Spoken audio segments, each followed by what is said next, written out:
5 seconds. It certainly was exciting. What an incredible finish. That goes from 3 points for Rutgers, wow. where Geraldo held a 5-4 lead. 6 points because of the pin, like you just brought up.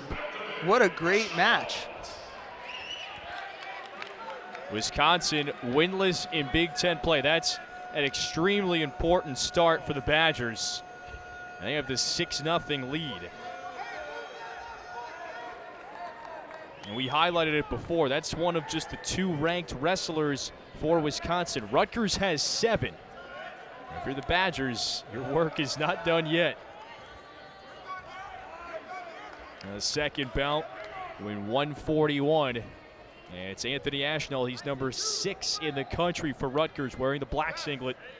And then Luke Rowh, the redshirt freshman for the Badgers.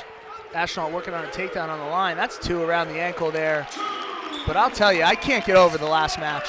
That was number 1. It was a great match, but a lot of things happened in that match that led to the outcome. You talk about Anthony Geraldo getting a takedown in the first period for 1 second, then riding him out for 1:54, giving up the escape with 4 seconds left in the second period, and then getting tilted for the back points with no swipes, getting hit for stalling, and then him hitting the Wisconsin Taylor for stalling with 20 seconds left in the bout to give the lead. It was just a crazy match. And you said it. Taylor was going to go right after Geraldo those last 20 seconds, and he did.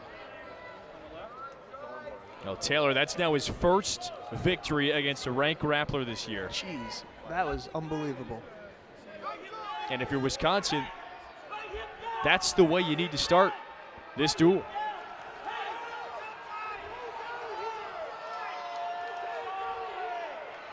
Yeah, you said it early. You got to get the first bout, especially potentially dangerous here with the arm straight across the back. But you said it early. You got to get the first one, especially if you want to put yourself in a position to win this bout. But here's the first takedown here from Ashnault, looking for big points here. Ends up getting the takedown, wrapping right there. As soon as he gets the ankle, that's 2. About 37 seconds of riding time up on the scoreboard right now. And already those 2 points for Ashnault. He's the redshirt sophomore from South Plainfield. Well, he leads this Rutgers team in total riding time. He has the most major decisions. 14-1 on the season. Ashnault, he's just one of the stars. Yeah, Anthony's been one of the stars since he was in the 2nd grade. I don't think he lost a state title from the 2nd grade through high school. And obviously college is a different beast, but he comes in red shirts and is an All-American as a freshman at Rutgers, the first time in program history. And he's really been the heart and soul of this team as they're in a crazy scramble right here on the edge. Both still neutral. There's the 2-point takedown right on the edge. Good job, Anthony, using the edge of the mat to continue the wrestle. But that's back points because he does have the takedown. And the fans wanted those points. And we're going to take this one right back to the center of the circle. Here's another look right near the edge. He gets the takedown already. That's where they go out of bounds. You don't really get to see too much action right there, but Anthony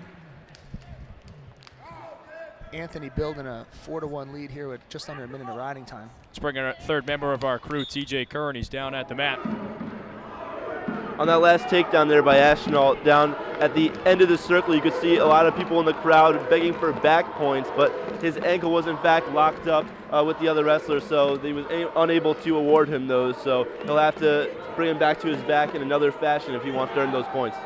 Back to you. Yeah, TJ, now it's a 3-point advantage right now for Ashnault. And boy, Rowh escaped to it. Could have been a dangerous situation, but Ashnault gets 2 more. And building over a minute and a half of riding time. You saw him right there get a couple counts for 2-point back points, and going into the second period up 6-1, a minute and 38 seconds of riding time and complete control of the match. But like you just saw in the last one, you can never rest. Well, Anthony Ashnault, he is 1 win away from 50 for his career, and you can see this is just his 2nd year wrestling. 32-3 overall in duels. It's not bad. That's a heck of a record to have. That's not bad. Well, even the 1 defeat this year in dual action was a tough one. And that was in that Minnesota loss. That was a heck of a matchup. Yeah, and that's what I mean when I say you can't ever count a Big Ten team out, or especially, you know, Wisconsin with Coach Barry Davis.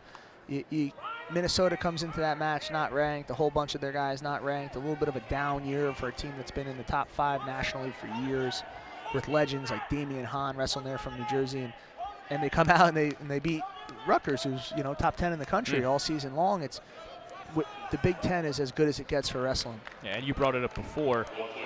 Only 6 duels for Wisconsin, and 4 of those in their Big Ten slate. All 5 of those losses to ranked teams, though, as you'd expect. This Wisconsin program is going to play the best. Well, this duel between Wisconsin and Rutgers, originally scheduled for Friday, January 22nd here inside the rack. It was the winter weather that came through.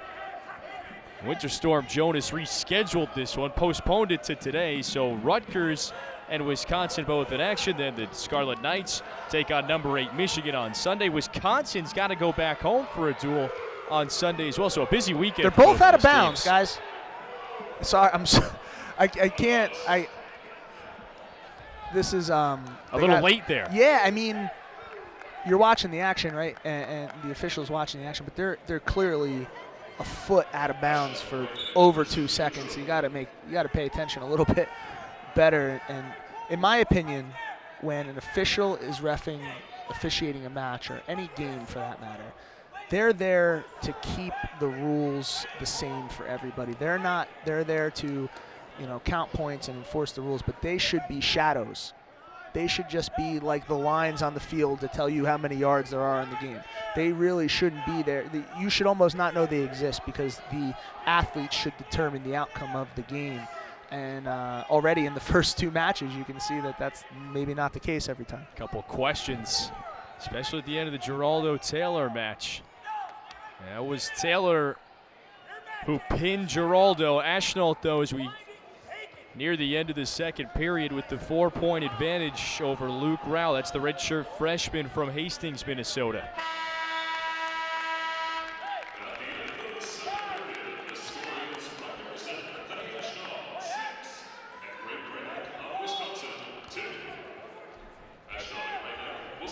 Rowh, he redshirted last year, was a state runner-up in Minnesota 2 years ago.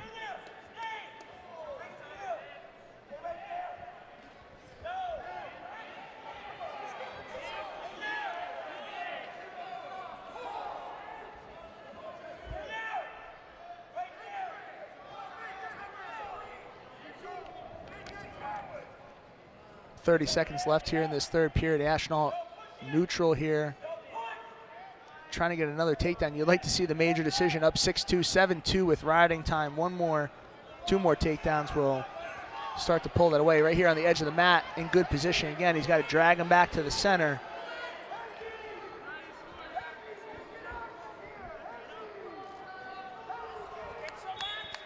There's your stalemate, back to the center. Minute 7 left here.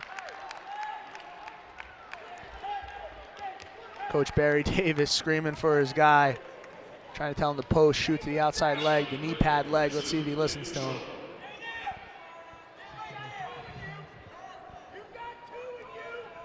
Anthony Ashnault, the All-American, first freshman in program history to do so.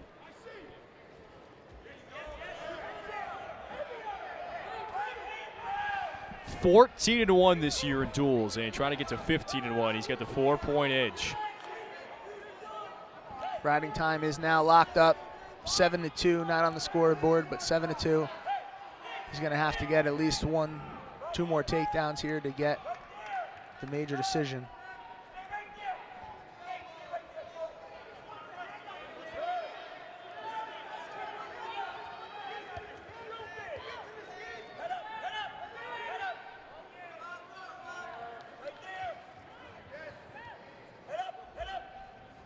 Rowh, he's fighting hard at the end. Ashnault, a quick glance up at the scoreboard. And 6 seconds left here. 2 minutes of riding time. Looks like the score will be 7-2 in favor of Anthony Ashnault, and Rutgers will still be trailing after that late pin. And for Ashnault, it's 50 wins already for his career. He takes this decision over Luke Rowh. Rutgers gets the 3 points back, but you brought it up. Taylor's pin from the previous bout.